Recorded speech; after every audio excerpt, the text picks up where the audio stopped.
আসসালামু আলাইকুম ওয়া রাহমাতুল্লাহ। নাহমাদুহু ওয়া নুসাল্লি আলা রাসূলিহিল কারীম। আম্মা বা'দ। ক্বালা আল্লাহু তাআলা শাহরু রমাদানাল্লাযী উনজিলা ফীহিল কুরআন হুদাল লিন-নাস ওয়া বায়্যিনাতিন মিনাল হুদা ওয়াল ফুরকান। ক্বালা রাসূলুল্লাহ সাল্লাল্লাহু আলাইহি ওয়াসাল্লাম আস-সিয়ামু জুন্নাতুম মিনান নার আও কামা ক্বালা an-নাবিয়্যু আলাইহিস সালাতু ওয়াস সালাম। সম্মানিত দর্শক, আমরা কম বেশি সবাই অবগত আছি যে আর কয়েকটা দিন পরে আমাদের সামনে রমজান মাস আসতেছে। এই রমজান মাসটা ঈমানদারদের জন্য, প্রকৃত মুসলমানদের জন্য অনেক আনন্দের একটা মাস, অনেক বরকতময় একটা মাস, অনেক গুরুত্বপূর্ণ একটা মাস। মানে রমজান মাসের ব্যাপারে কি বলবো, বলার শেষ নাই। তো আমরা দুনিয়ার ক্ষেত্রে কোনো গুরুত্বপূর্ণ কাজ যদি করতে চাই বা করতে যাই, তাহলে এর আগের থেকে আমাদের প্রস্তুতি চলে।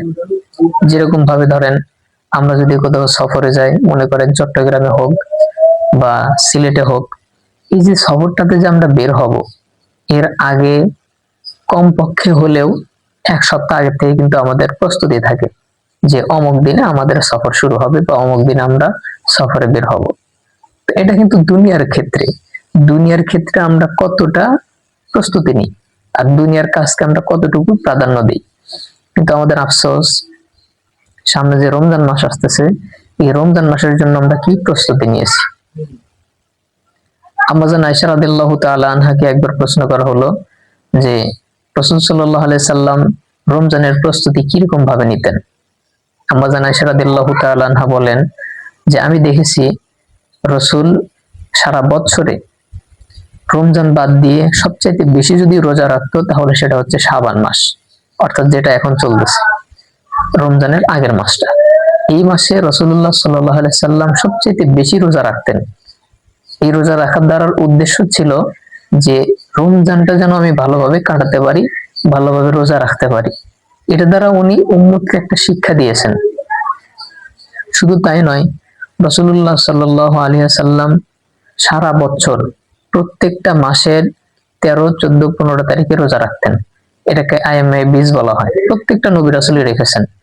শুধু তাই নয়, এবং শুকরিয়াতান রাসূল সাল্লাল্লাহু আলাইহি সাল্লাম যেদিন জন্মগ্রহণ করেছিলেন, ওই দিনও রাসূল রোজা রাখতেন। তো আমরা সাধারণ মানুষ, আমরা আগের যুগের যেরকম মানুষজন ছিল ওরকম আর আমরা শক্তি স্বাবলম্বী নই, ঠিক আছে, শক্তি স্বাবলম্বী নই, যার কারণে আমরা ওরকম ভাবে প্রস্তুতি নিতে পারি না। তবে আমাদের আগে থেকে নিয়ত থাকতে হবে, পাক্কা এরাদা থাকতে হবে যে রমজানটা ইনশাল্লাহ আমি ভালোভাবে কাটাবো। এই জন্য আমাদের করণীয় ছিল এই শাবান মাসে বেশি বেশি করে রোজা রাখা, কিন্তু সেটা আমরা পারি নাই। যাই হোক, কিন্তু সামনে যে রমজান মাস আসতেছে, এই রমজান মাসটা যেন আমরা ভালোভাবে কাটাতে পারি। আল্লাহ রাব্বুল আলামিন বলেন যে শাহরু রমাদানাল্লাযী উনজিলা ফীহিল কুরআন হুদাল লিন-নাস ওয়া বায়্যিনাতিন মিনাল হুদা ওয়াল ফুরকান। আর রমজান মাসটা অনেক গুরুত্বপূর্ণ একটা মাস, অনেক সম্মানিত একটা মাস। আর এই রমজান মাসটা কি জন্য সম্মানিত হলো? আর একটাই কারণ হলো যে এই রমজান মাসে আল্লাহ পাক কোরআন নাযিল করেছেন। তাই আল্লাহ রাব্বুল আলামিন বললেন যে শাহরু রমাদানাল্লাযী উনজিলা ফীহিল কুরআন, যে রমজান মাস এমন একটা মাস, উনজিলা ফীহিল কুরআন, যে মাসের মধ্যে আমি আল্লাহ কোরআন নাযিল করেছি, হুদাল লিন-নাস ওয়া বায়্যিনাতিন মিনাল হুদা ওয়াল ফুরকান।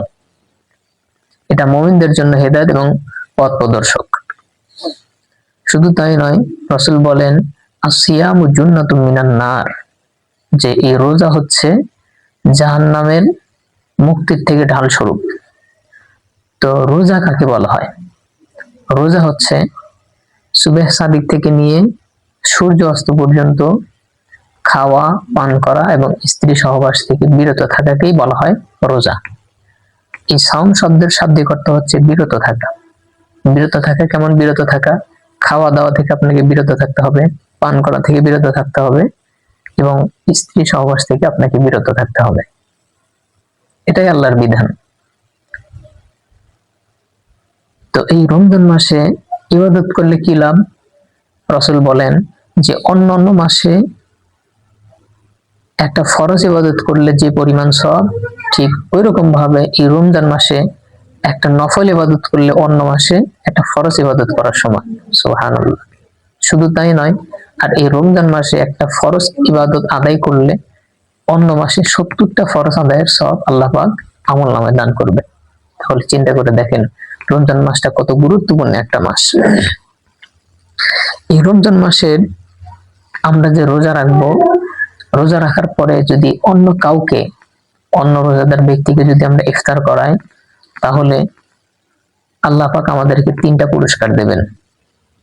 1 নম্বর পুরস্কার হচ্ছে আল্লাহ পাক আমাদেরকে জাহান্নাম থেকে মুক্তি দিবেন এবং আমাদের গুনাহ মাফ। 2য় নম্বর পুরস্কার হচ্ছে আমাদের গুনাহ মাফ করে দিবেন এবং 3য় নম্বর পুরস্কার হচ্ছে যে আমি যে রোজাদারকে ইফতার করালাম, সে আমার ইফতার করার পরে, সে সারাদিন রোজা রাখার পরে যে পরিমাণ সওয়াব পেয়েছে ওই পরিমাণ সওয়াবও আমাকে দেওয়া হবে, কিন্তু ওই রোজাদারের সওয়াবে কোনো কমতি করা হবে না।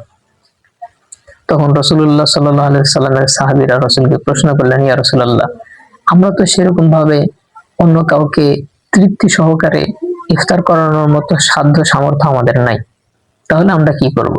তখন রাসূল বললেন, তোমরা যদি 1 গ্লাস পানি দিয়েও হোক, একটা খেজুর দিয়েও হোক, অথবা 1 গ্লাস দুধ দিয়ে হোক, এইগুলো দিয়েও যদি কোনো রোজাদারকে ইফতার করাও, তবুও আল্লাহ পাক তোমাদেরকে এরকম সওয়াব দান করবে। সুবহানাল্লাহ। তাহলে চিন্তা করে দেখেন রমজান মাস কত গুরুত্বপূর্ণ একটা মাস।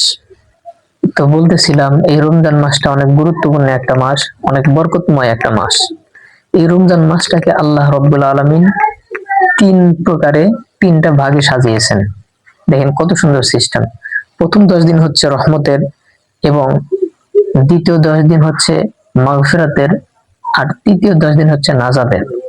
তাহলে আল্লাহ আমাদের মাফ করার জন্য, আমাদের নাজাতের জন্য কত বড় সুযোগ করে দিলেন। তাহলে এই রমজান মাস কি বরকতময় মাস নয়, ইবাদতের মাস নয়? অবশ্যই বরকতময় মাস, অবশ্যই ইবাদতের মাস। আর এই রমজান মাস হচ্ছে নিজেকে গুনাহ থেকে বিরত রাখার মাস, নিজেকে গুনাহ থেকে পবিত্র করার মাস। তো আল্লাহ রাব্বুল আলামিন আমাদের সবাইকে এই রমজানটা বেশি বেশি ইবাদতের মাধ্যমে কাটানোর তৌফিক দান করেন।